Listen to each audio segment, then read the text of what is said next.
오늘 본문 제목은 이것인데 같이 우리 한번 읽어볼까요? 경배받기 합당하신 왕 예수 그리스도. 여러분, 예수님은 진정으로 경배받기 합당하신 왕이 맞으십니까? 우리 오늘 예배를 통해서 그 왕 예수님을 진정으로 높여드리는 그런 예배가 되기를 소망합니다. 제가 좋아하는 한 신약학을 가르치는 교수님이 계신데, 이분은 세계적인 석학 중에 한 분이신데요. 토마스 슈라이너라는 분이신데, 그분은 마태복음을 이렇게 정의하십니다. 마태복음은 성취의 복음서이다. 마태복음은 성취의 복음서이다. 왜 이렇게 이야기하는지 제가 한번 유추해 보자면 이런 것입니다. 복음서 중에서 구약 성경이 가장 많이 인용된 복음서가 바로 마태복음입니다. 마태복음이에요. 구약에 예언된 말씀이 성취되어지는 그런 과정을 우리가 마태복음을 통해서 볼 수 있고 경험할 수 있다라는 것인데, 여러분 복음서가 4가지가 있죠. 근데 그 복음서의 각 대상이 좀 다릅니다. 마가는 로마인과 핍박받는 이방인에게 이 복음서를 썼고요. 누가는 헬라인과 데오빌로라는 고위 인사에게 썼습니다. 또한 요한복음은 모든 사람에게 이 복음서를 썼는데, 그럼 마태복음은 물론 모든 사람에게 다 적용되는 그런 복음서이지만 특정 대상이 있었는데 바로 그 대상은 유대인이었습니다. 유대인에게 썼는데, 그래서 특히 구약에 예언된 다윗의 계보를 통해 나실 메시아를 강조하고 있다라는 것이 특징입니다. 마태복음을 잘 보시면 이러한 특징을 잘 발견할 수가 있어요. 그래서 마태복음의 첫 번째 1장 1절이 어떻게 시작하는 줄 아십니까? 이렇게 시작해요. 아브라함의 자손이요 다윗의 자손인 예수 그리스도의 계보는 이러하다. 그럼 성경은 의미 없이 목적 없이 쓰여지질 않습니다. 마태복음의 첫 시작이 다윗의 자손인 예수 그리스도의 계보는 이러하다라고 마태가 쓴 이유와 목적은 분명하다라는 것입니다. 왜냐? 유대인들은 이 다윗의 계보로 나실 메시아를 기다리고 있었기 때문입니다. 그래서 저자 마태는 이 복음서를 통해 유대인에게 이렇게 외치고 있어요. 기름 부음 받을 왕 다윗의 혈통으로 나실 그리스도는 바로 예수님이시다. 그분이 바로 너희가 그토록 기다리던 왕이시다라는 것을 선포함으로 인해서 그 왕 앞에 이제 엎드려라라고 하는 그 말씀이 바로 마태복음이라는 것입니다. 그러므로 마태복음은 왕에 관한 이야기다라고 말할 수가 있어요. 다시 말해 왕의 나라 천국이 마태복음의 핵심 주제라는 것입니다. 천국.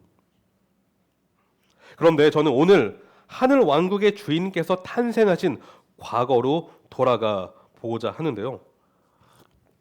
마태복음 2장 1절에서 2절을 다시 한번 보시면 이렇게 마태는 기록하고 있습니다.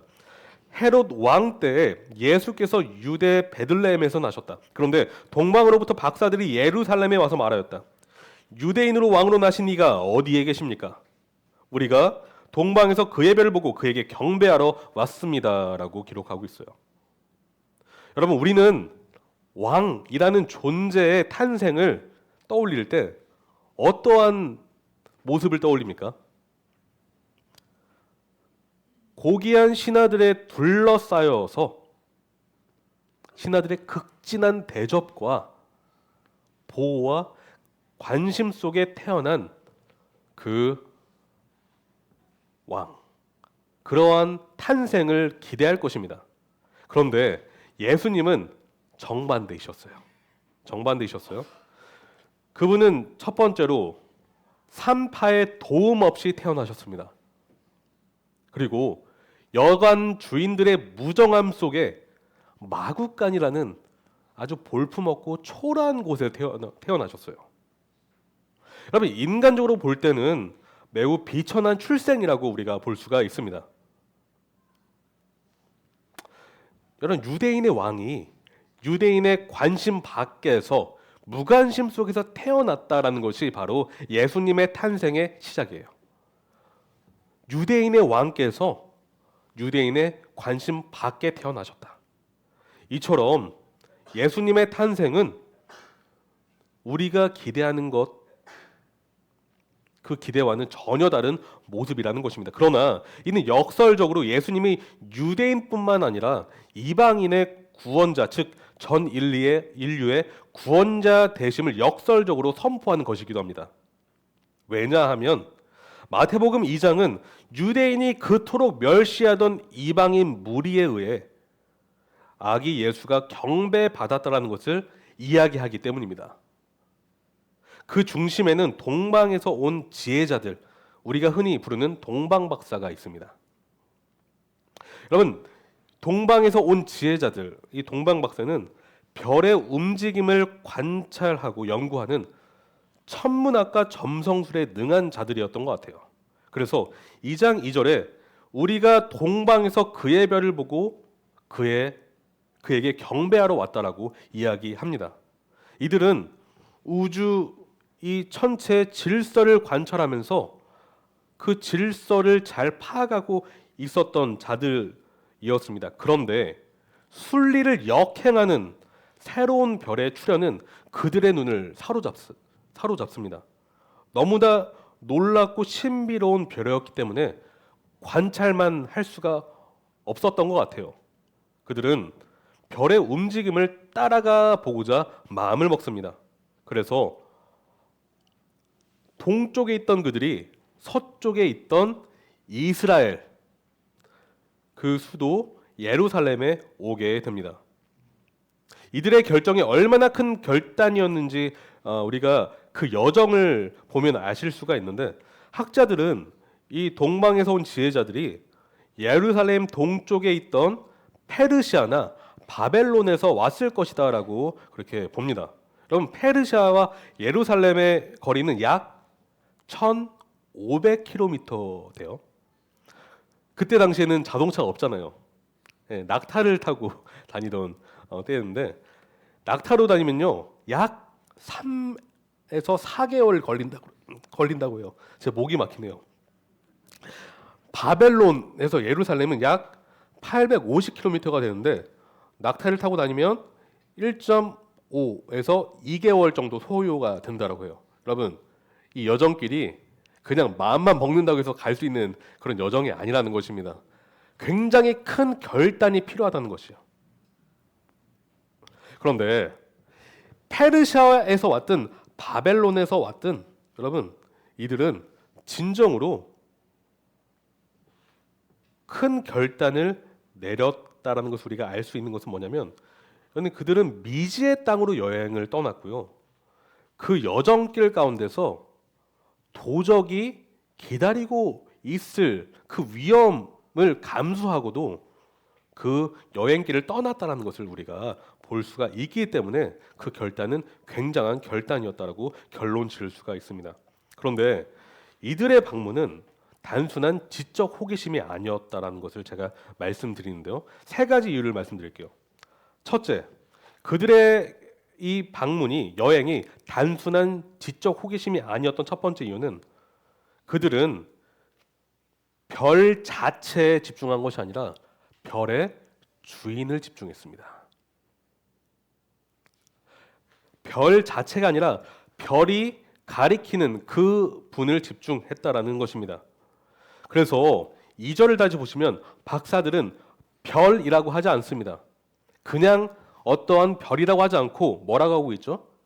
그의 별이라고 하고 있습니다. 그래서 이어서 그들은 말해요. 그에게 경배하러 왔습니다. 이야기합니다. 이들의 방문 목적은 별의 주인을 경배하는 것이었습니다. 여러분, 이뿐만이 아닙니다. 2장 10절 한번 보실까요? 마태복음 2장 10절. 마태복음 2장 10절을 보시면 같이 한번 읽어볼까요? 2장 10절입니다. 그들은 그 별을 보고 무척이나 크게 기뻐하였다. 여러분, 여기서 무척이나 크게 기뻐하였다라는 것은 상식을 뛰어넘는 기쁨을 의미합니다. 그러니까 우리가 느낄 수 있는 최대치의 기쁨을 이야기하는 것이에요. 상상을 뛰어넘는 것인데, 이는 마치 아주 값비싼 보물을 발견한 사람이 느끼는 환희와도 같습니다. 그래서 마태복음 13장 44절을 말하는 것처럼 밭에 감추인 보물을 발견한 사람을 떠올리게 한다는 것이죠. 값으로 환산할 수 없는 최고의 보물을 발견했을 때의 환희처럼 천국의 주인을 만나게 된 그들의 마음은 말할 수 없는 기쁨으로 가득 찼다라는 것을 알 수가 있습니다. 둘째 이유인데요. 그들이 단순한 지적 호기심이 아니었던 둘째 이유는 동방의 지혜자들은 아기 예수를 이미 왕으로 인정하고 있었기 때문입니다. 2절을 다시 보시면 그들은 말해요. 유대인의 왕으로 나신 이가 어디에 계십니까? 이렇게 묻습니다. 여기서 유대인의 왕으로 나신 이라는 표현은 장차 유대인의 왕이 되실이란 뜻이 아니라 이미 태어나실 때부터 왕이시라는 것입니다. 이미 그분은 왕으로 태어나셨다는 것입니다. 법적으로, 신분적으로, 혈통적으로 그분은 왕이십니다. 그런데 동방의 지혜자들이 이러한 어떤 신학적인 지식을 가지고 있었다라고 우리가 단정 지을 수는 없을 것 같아요. 왜냐하면 이들은 하나님의 말씀이란 특별 계시가 아니라 별이라는 일반 계시에 이끌려서 예루살렘에 왔기 때문입니다. 그럼에도 불구하고 이들은 그 빛이 가리키는 참된 그 빛이 가리키는 분이 참된 주권자임을 직감했습니다. 왜냐? 이들은 예수께 세 가지 물품을 드렸기 때문에 그렇게 말씀드릴 수가 있는데 11절 한번 보실까요? 2장 11절. 2장 11절. 우리 같이 한번 읽어보겠습니다. 2장 11절이요. 그들은 그 집에 들어가서 아기가 그의 어머니 마리아와 함께 있는 것을 보고 엎드려서 그에게 경배하였다. 그리고 그들의 보물 상자를 열어서 아기에게 황금과 유향과 모략을 예물로 드렸다. 황금, 유향, 모략은 고대 근동 지역에서 고귀한 자, 특별히 왕에게 존경과 충성을 표할 때 드리는 값비싼 물품들입니다. 종합해 보았을 때 이들은 그저 그들이 관찰한 어떤 신비스러운 것을 보러 온 것이 아니라 그 별의 주인께 엎드려 경배하며 존경과 찬사를 표하기 위해서 왔다라는 것을 알 수가 있습니다. 셋째 이유는 그들은 하나님의 뜻에 결국 순종했기 때문에 그렇습니다. 이들은 헤롯을 만나죠. 근데 헤롯이 그 아기 예수 왕을 만나면 나에게 알려달라고 했어요. 그런데 이 동방에서 온 지혜자들은 헤롯의 말을 듣지 않고 하나님의 말을 듣습니다. 12절을 한번 보실까요? 12절. 그리고 그들은 꿈에 헤롯에게 돌아가지 말라는 지시를 받아 다른 길로 자기 나라에 돌아갔다라고 말하고 있습니다. 그런데 제가 여러분에게 본격적으로 말씀드리고 싶은 것은요, 이들과 이 동방에서 온 이방 지혜자들과 전혀 다른 모습을, 전혀 다른 태도를, 전혀 다른 반응을 보였던 헤롯과 유대 지도자에 관한 것입니다.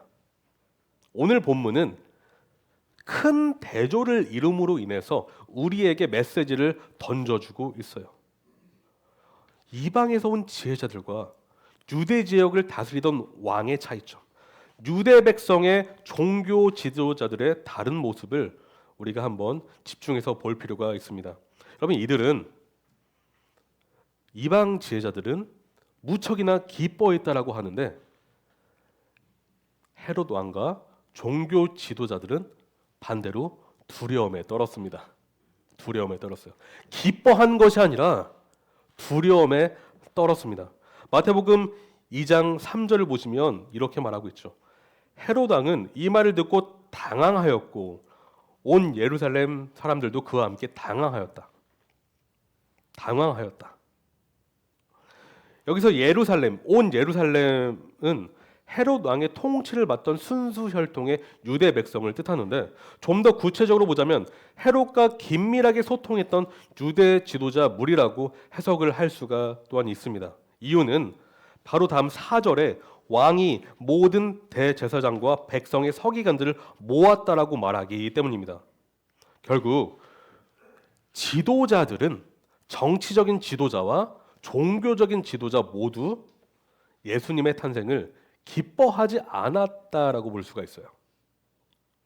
본문의 당황, 개역개정은 소동이라고 표현하는데, 이 소동, 당황이라는 단어가 이를 증명합니다. 이 단어의 원어를 살린 번역은 이것인데요. 내적인 혼란이라는 뜻이에요. 내적인 혼란. 그들이 그 소식을 듣고 내적으로 굉장히 심히 혼란스러워졌어요. 왜 그랬을까요? 여러분은 언제 마음이 혼란스럽습니까?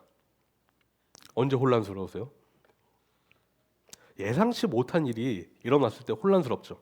그런데 그 일이 너무나 좋은 소식이면은 어떻게 발전하게 돼요? 기뻐하게 되죠.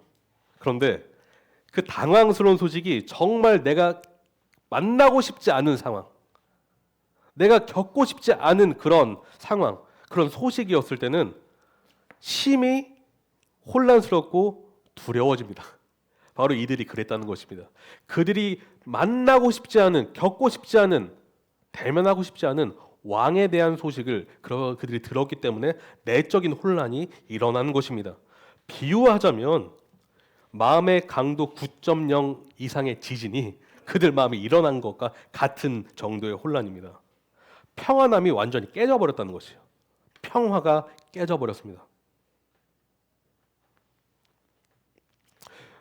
그런데 헤롯 왕과 유대 지도자들의 반응은 조금은 달라요. 헤롯은 적극적으로 반응했고 유대 지도자들은 수동적으로 반응했지만 그들의 상태는 동일하다는 것을 알 수가 있습니다. 제가 먼저 종교 지도자들, 대제사장과 서기관의 반응을 한번 살펴보겠는데요. 여러분, 대제사장은 종교 최고 지도자입니다. 네, 종교 최고 지도자예요.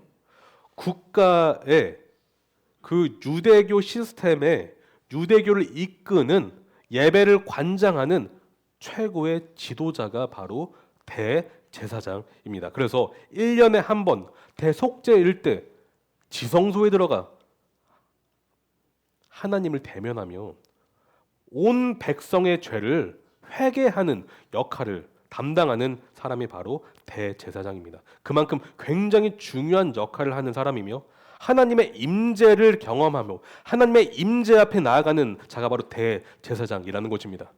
거룩한 사람이며 거룩한 그런 삶을 살아야 되는 사람이라는 것이죠. 그리고 서기관은 말씀을 연구하는 대학자입니다. 오늘날 말씀을 가르치고 말씀을 해석하는 사람인데, 여러분, 이들이 구약에 예언된 그리스도에 대한 존재를 알았을까요? 몰랐을까요? 모를 리가 없었습니다. 모를 리가 없었어요. 그들은 구약을 꿰고 있었어요. 구약의 말씀을 머리에 다 넣어서 달달달 암송하고 꿰고 있었던 사람들이었어요. 제가 설교 서두에 말씀드린 것과 같이 마태는 유대인을 대상으로 이 복음서를 썼다라고 말씀드렸죠. 그가 처음부터 다윗의 계보를 언급한 이유는 명확합니다. 구약은 메시아, 바로 그리스도께서 다윗의 혈통으로 나실 것을 계속 예언해 왔어요.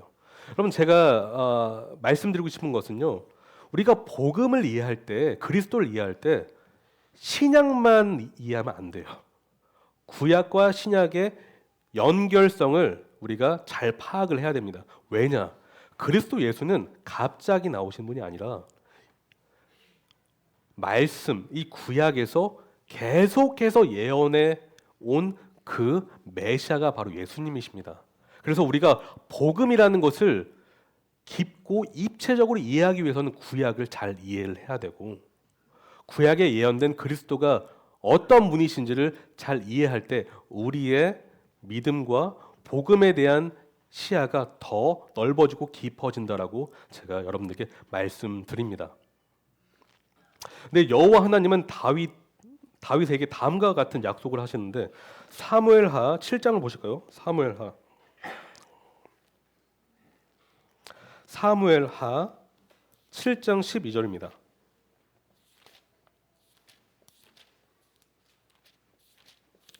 7장 12절 13절을 같이 한번 보실게요.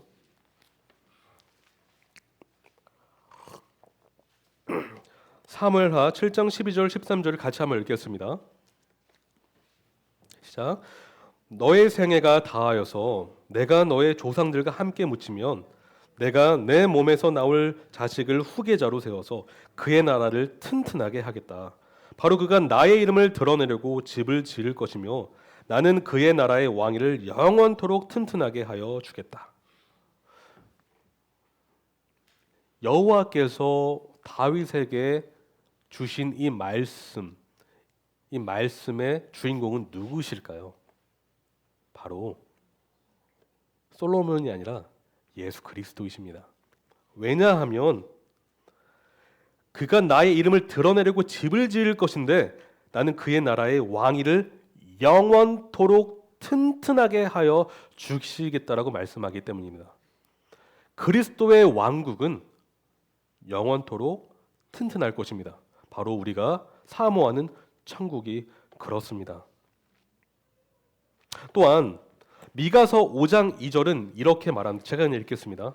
미가서 5장 2절. 그러나 너 베들레헴 에브라다야, 너는 유다의 여러 족속 가운데서 작은 족속이지만 이스라엘을 다스릴 자가 너에게서 내게로 나올 것이다. 그의 기원은 아득한 옛날 태초에까지 거슬러 올라간다. 여러분, 미가서 5장 2절에 예언된 이 분은 누구실까요? 바로 예수 그리스도이십니다. 예수 그리스도이십니다. 그러니까 유대 지도자들은요, 이 말씀, 구약을, 이 율법을 정통하게, 그러니까 모두 깨뚫고 있었다라는 이 유대 지도자들은 유대 지파에서 나실, 바로 다윗의 후손으로 나실 그리스도가 장차 이스라엘 왕으로서 그들을 통치하실 것이라는 지식이 있었다라는 결론을 우리가 내릴 수가 있다라는 것이죠. 그래서 상대적으로 말씀을 잘 몰랐던 헤롯 왕이 이들에게 물어보는 것이에요. 지도자들에게, 종교 지도자들에게. 우리가 마태복음 다시 돌아가 보겠습니다. 마태복음 2장 4절에서 6절인데요. 마태복음 2장 4절에서 6절을 같이 한번 읽어볼까요? 마태복음 2장 4절에서 6절을 같이 한번 읽어보겠습니다. 왕은 백성의 대제사장과 율법 교사들을 다 모아놓고서 그리스도가 어디에서 태어나실지를 그들에게 물어보았다. 그들이 왕에게 말하였다. 유대 베들레헴입니다. 예언자가 이렇게 기록하여 놓았습니다. 너 유대 땅에 있는 베들레헴아, 너는 유대 고을 가운데서 아주 작지가 않다. 너에게서 통치자가 나올 것이니 그가 내 백성 이스라엘을 다스릴 것이다.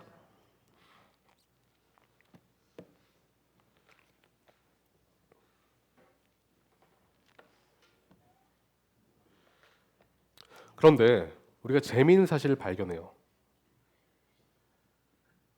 이방의 지혜자들은 이 말씀을 온전히 잘 알지는 못했습니다.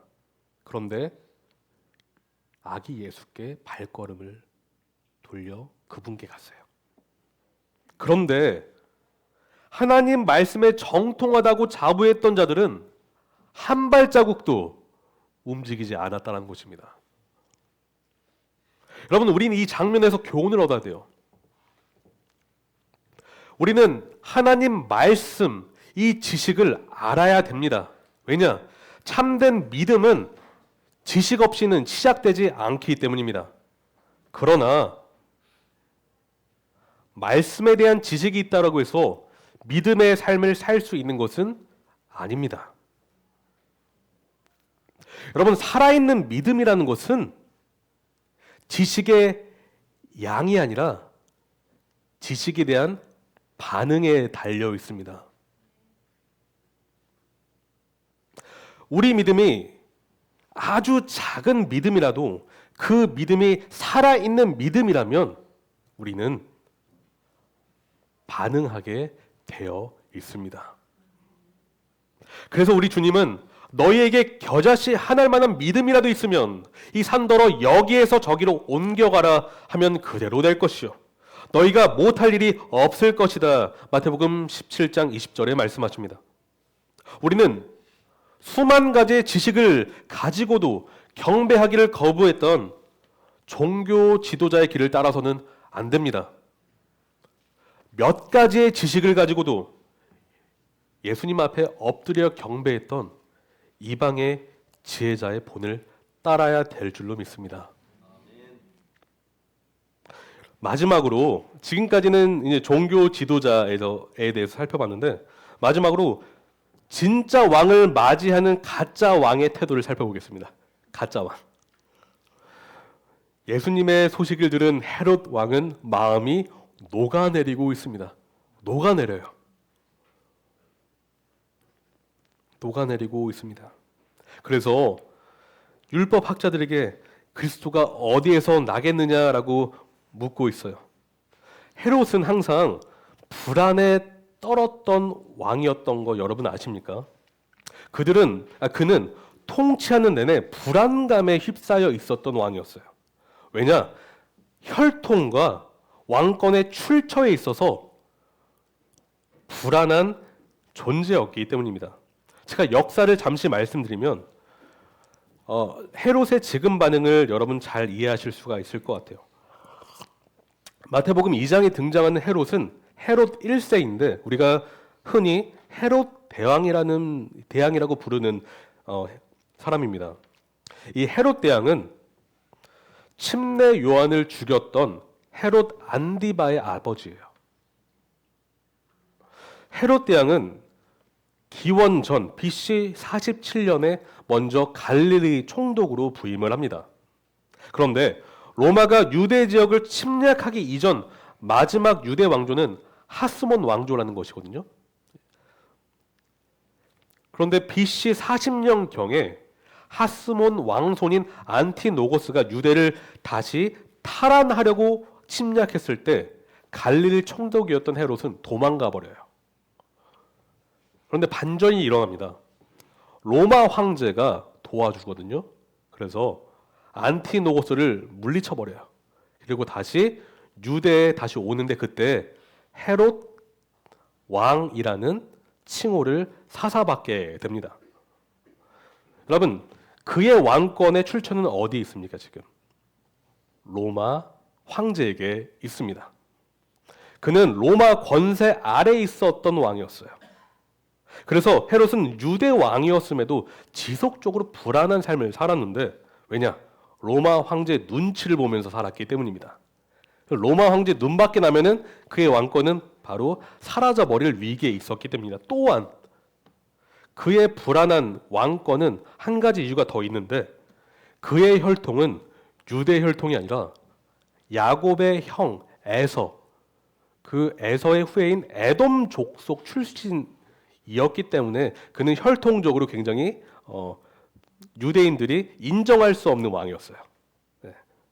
정통성을 인정받을 수 없는 왕이었다는 것입니다. 그래서 유대인의 환심을 사기 위해서 또한 노력을 하는데 어떻습니까? 안팎으로 지금 그는 불안한 것이요. 로마 황제, 안으로는 유대인의 환심을 사기 위해서 첫째로는 그가 했던 일은 성전을 건축해요. 우리 헤롯 성전 알고 있죠? 네.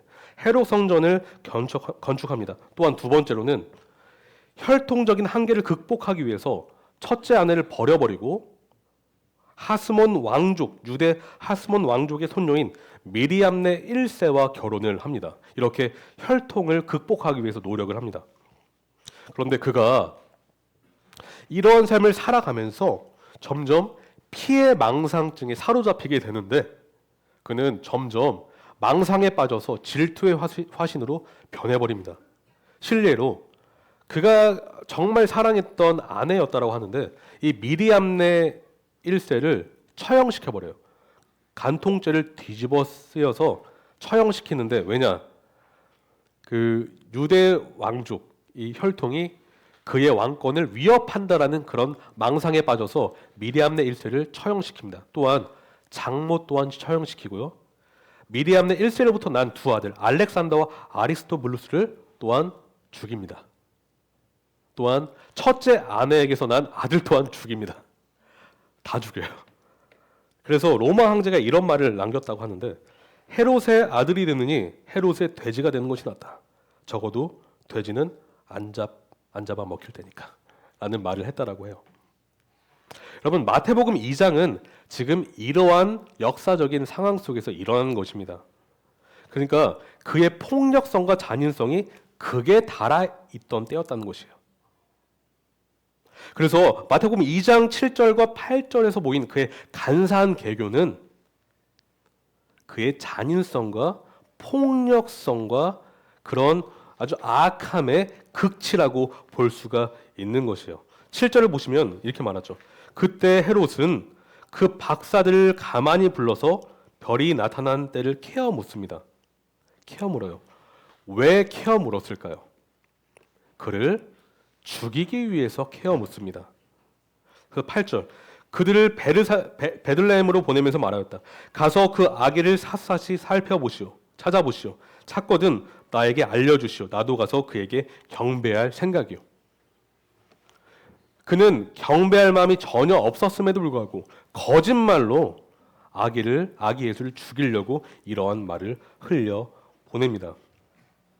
여러분 이때까지만 해도 헤롯은 이방에서 온 지혜자들, 이 동방 박사들을 잘 속였다라고 생각했을 것이에요.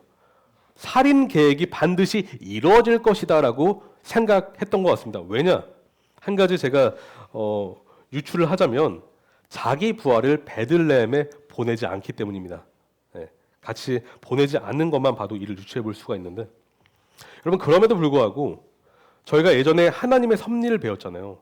하나님의 섭리는 실패합니까? 아니면 반드시 이루어집니까? 하나님의 섭리는 이루어집니다. 왜냐? 창세 전에 계획된 하나님의 온전하신 뜻이기 때문에. 그래서 시편 2편에서는 다윗이 이렇게 말하고 있어요. 시편 2편을 보실까요? 시편 2편 2절에서 4절. 시편 2편 2절에서 4절을 같이 읽어보도록 하겠습니다. 어찌하여 세상의 임금들이 전선을 펼치고 어찌하여 통치자들이 음모를 함께 꾸며 주님을 거역하고 주님과 그의 기름 부음 받은 이를 거역하며 이르기를 이 족쇄를 벗어던지자 이 사슬을 끊어버리자 하는가. 하늘 보좌에 앉으신 이가 웃으신다. 내 주님께서 그들을 비웃으신다. 하나님은 악인의 악한 계교를 하늘에서 보시면서 비웃으십니다. 왜냐? 그 계획은 실패할 것이기 때문에. 저는 이 두 왕을 대조해 보고자 합니다. 헤롯과 예수님 말이죠. 여러분, 헤롯은 에돔 족속의 후예입니다. 하지만 예수님은 아브라함, 이삭, 야곱, 다윗, 바로 약속의 후손이십니다. 헤롯은 육체를 따라 났습니다. 하지만 예수님은 약속된 대로 성령으로 잉태하셨습니다.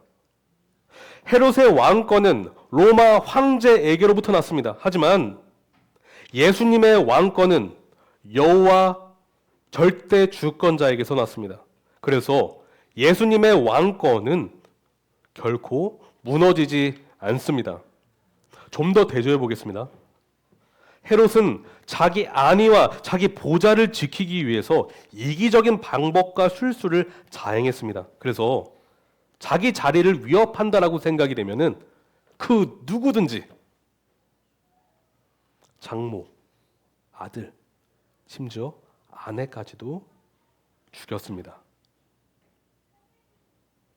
자기 생명을 보존하기 위해서 가장 아끼던 자들을 죽음에 몰아 넣었습니다. 그런데 그의 끝은 어떻습니까? 그의 왕권은 폭력과 압제 속에 사라져버려요. AD 70년에 성전이 파괴됐을 때 그의 왕권은 사라져버립니다. 인간의 왕권은, 악한 왕권은 반드시 사라져버리게 되어 있습니다. 하지만 성탄절의 주인, 이미 왕으로 탄생하신 예수님은 헤롯과 다르시다는 것이에요. 주님은 자신을 지키시기 위해서 무력을 사용하신 적이 없습니다. 되려 예수님은 아버지께 자신을 모두 의탁하시면서 자기를 부인하는 삶을 사셨습니다.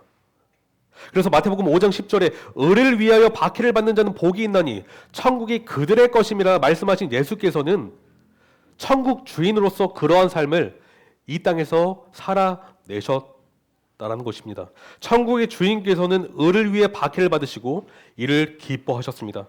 목자의 마음으로 병든 자, 억눌린 자, 눈멀고 기먹은 자, 고아와 과부를 아끼시며 그들을 보살피셨습니다. 뿐만 아니라 죄로 신음하는 자들에게 구원의 소망을 주셨는데 주님은 자신의 왕권, 이 권위를 이타적인 사랑으로 표현하셨다는 것입니다. 여러분, 이 두 왕은 아주 다릅니다. 헤롯은 자기를 지키기 위해서 아내를 죽였지만 예수님은 아내를 살리시기 위해서 자신의 목숨을 내어주셨습니다. 그 아내가 누구인지 아십니까? 바로 교회로 부르심을 받은 저와 여러분입니다. 그래서 바울은 남편들에게 이렇게 말해요. 남편분들 잘 들어보세요. 에베소서 5장 25절. 남편된 이 여러분, 아내를 사랑하기를 그리스도께서 교회를 사랑하셔서 교회를 위하여 자신을 내주심 같이 하십시오. 지금 남편에게 주님께서 뭐라고 하시는 것입니까? 죽으라는 것입니다. 여러분, 아내를 위해서 죽으실 수 있겠습니까?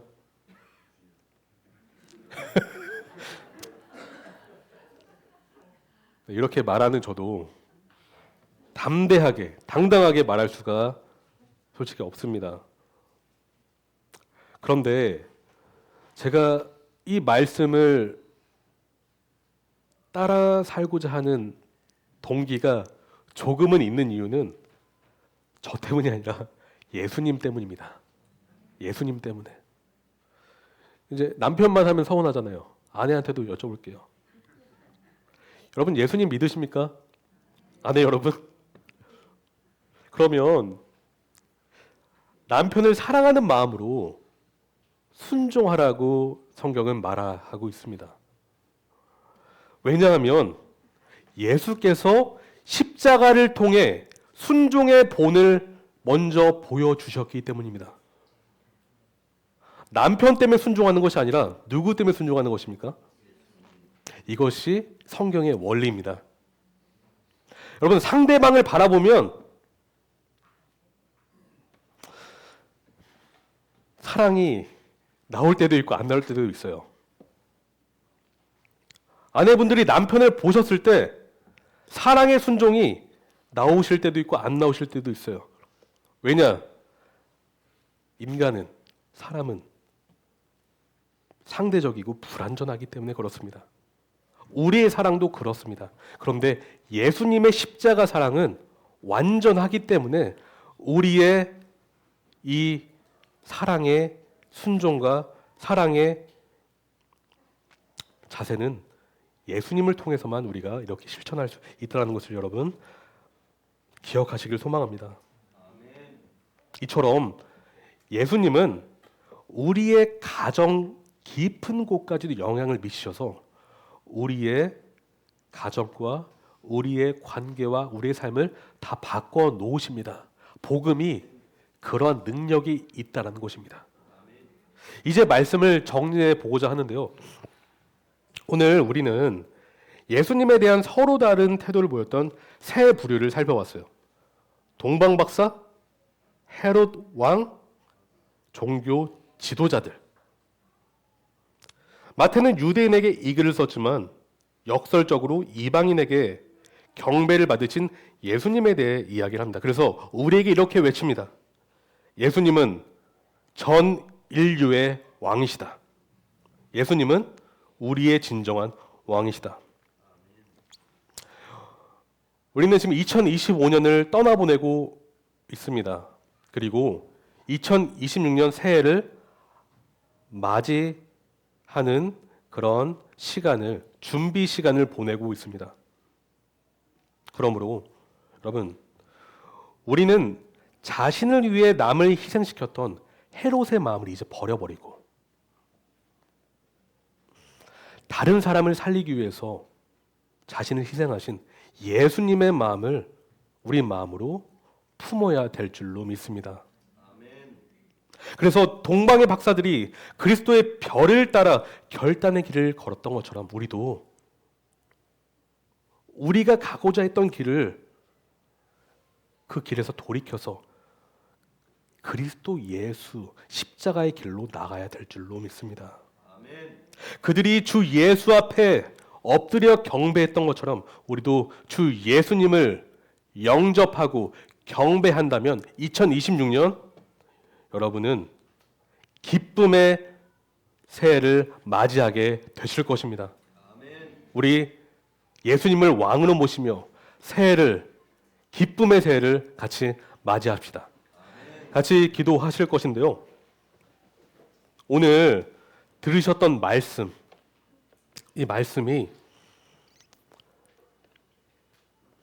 여러분 삶 속에서 적용되고 열매 맺게 해달라고 기도하셨으면 좋겠습니다. 특별히 말씀을 잘 알고 있었지만 주님을 따르지 않았던 이런 유대 지도자들, 유대 왕이 아니라 말씀을 조금 알았더라도 그 말씀 앞에 반응했던 동방박사와 같이 주님을 따라서 주님 앞에 엎드려 경배하는 주님을 믿는 백성이 되게 해달라고 우리 다 같이 기도하는 시간 갖도록 하겠습니다.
다 같이 예수 왕이여 우리 왕이여 찬양하시겠습니다. 예수 우리 왕이여 이곳에 오소서 보좌로 주여 임하사 찬양을 받아 주소서. 주님을 찬양하오니 주님을 경배하오니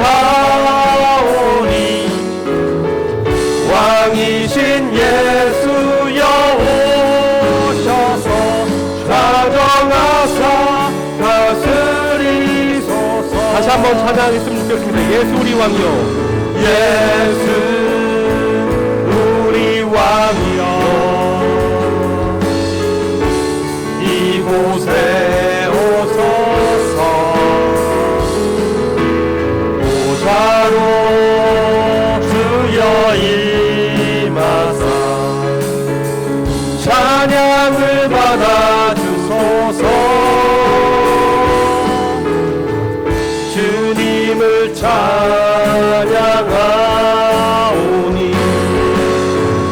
주님을 경배하오니 왕이신 예수여 오셔서 좌정하사 다스리소서.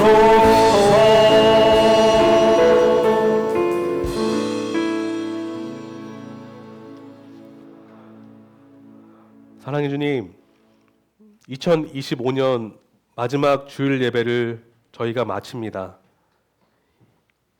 한 해 동안 저희를 지켜주시고 보호해주시고 사랑해주시고 은혜를 베풀어 주셔서 감사합니다. 주님, 이제 곧 맞이할 2026년도 주님에게서 떠나지 않고 주님의 임재 가운데 주님의 말씀을 따라 기도로, 교제로 더 주님을 높이고 성도와 더 사랑하는 그런 사랑의 공동체를 이뤄가는 저희들이 될 수 있도록 주님 인도하여 주시옵소서. 주님 사랑합니다. 예수님의 이름으로 기도합니다.